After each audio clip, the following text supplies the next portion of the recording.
So at the Paramount show, Darrell's shooting the meet and greet, correct? Correct. Okay. Yes. So what happened?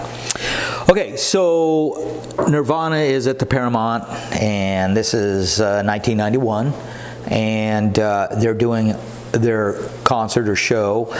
It's being promoted as basically their kickoff for Seattle, their album, even though, as you had stated earlier, that it's been out for 3 months, and was taking off, but for some reason at the show at the Paramount, and not only that, they recorded it just blew them up. After that, it was at the top is where they were, and like you said, they'd never play the Paramount again unless it was some special private show. But anyway, I didn't shoot the show because I wasn't being paid to shoot the show, even though I went down there and watched a little bit of it. But pretty much I was upstairs hanging out in the dressing room after the show with them, doing a meet and greet with some radio people and a few other people. And actually the meet and greet wasn't that big. I was kind of shocked. So it's kind of interesting though, because which is not unusual, because when you have a brand new band, there really isn't a whole lot of interest in radio and not a lot of interest in a meet and greet. So that's really fairly common, where this band just signed to Geffen DGC. It's 1991. Nobody's really familiar with the name of the band or the music that they play. We knew them because they were local. They released Bleach a couple of years prior, and we knew the individuals. But when you're trying to get radio play and you're trying to get promotion, you're trying to really push this band, the record company does a lot of work to try and make that happen. Correct. So being this was one of the first shows to really, get that juggernaut called Nirvana going, was probably pretty tame as far as meet and greets go. Right.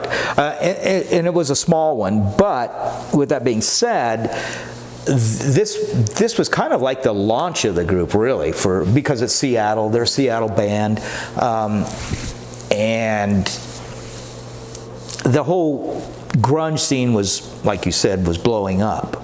But anyway, I only shot the meet and greet after the show upstairs, and with that being said, there were not that many people. I sat with Kurt like as close as you and I were sitting. We were sitting on a kind of a counter, which is basically had mirrors and stuff, and that's where they put their makeup on if you were, doing a show or whatever at the Paramount. But I sit there, and there's a picture in the book where it looks like he's smoking a joint, but actually he rolled his own cigarettes, because I watched him pull out the papers and the tobacco bag, and he put it in there and he rolled it up.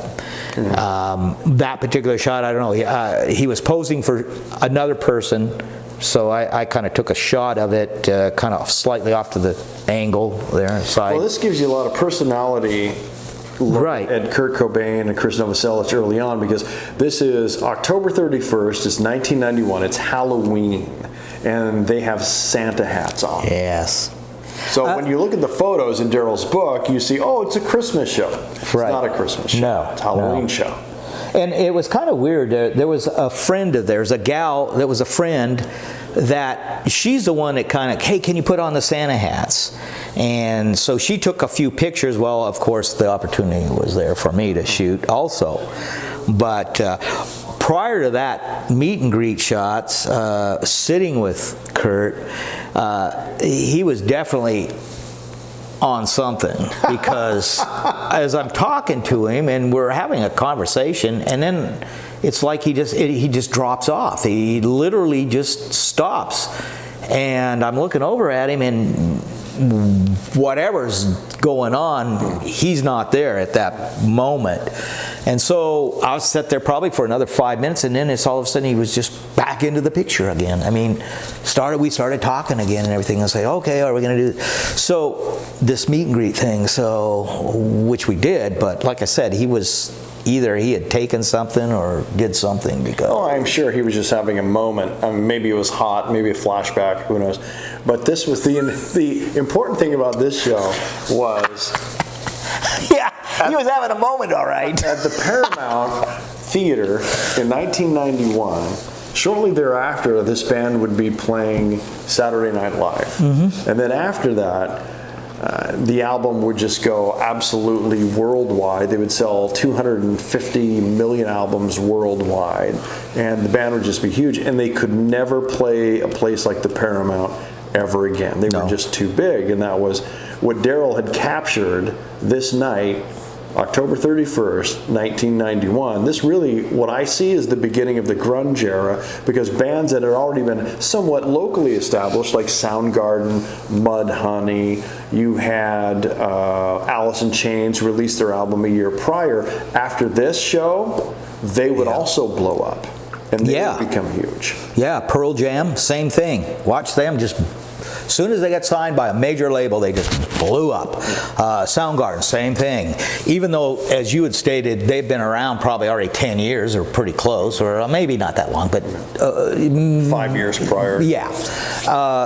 And again, they got signed by a major label, and boom, they blew up also. So there was this sound that Seattle had... Well, it was a new thing because everybody wanted to call it something new. Right. They called it grunge, and when they called it grunge, there was a gravitational pull that sucked everything into grunge. So with Nirvana and their success, all of a sudden Soundgarden became grunge. Yep. Alice in Chains became grunge. You had Pearl Jam, and then they went, well, you got Mudhoney, and then, well, Pearl Jam is grunge. And I don't think anybody really described themselves as grunge other than Nirvana. Everybody else was a hard rock band, but that became the beginning of what was called the Seattle sound and grunge rock. Well, and you had these four bands that just emerged out of nowhere, just boom. And I do remember they're called A&R reps, record reps, and in 89 and 90 they were running all over Seattle looking for this sound. For some reason there was a sound that they were looking for.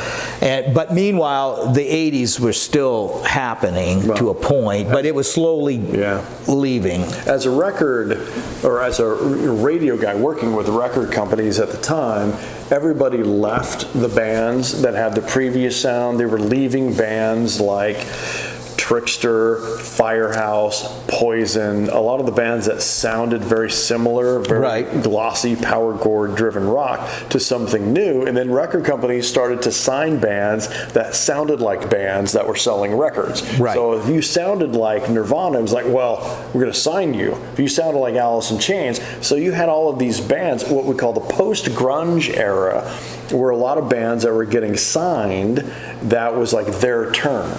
Smashing Pumpkins had been around a while, but shortly thereafter it was like Smashing Pumpkins' turn to get famous. It was like Soundgarden's turn to get famous. It was all really, it was promoted by the help of Nirvana in this huge change in the musical landscape in 1991. That's why these images at this show at the Paramount are really important, because that was the beginning of what would be a complete change in music at the time. And you're right, where Nirvana literally pushed that whole sound, grunge, whatever you want to call it, into the foremarket of popularity. And the rest is history. And that is our show. It is the All Access video series. Pat Anderson along with Darrell Westmoreland. We'll talk to you next time.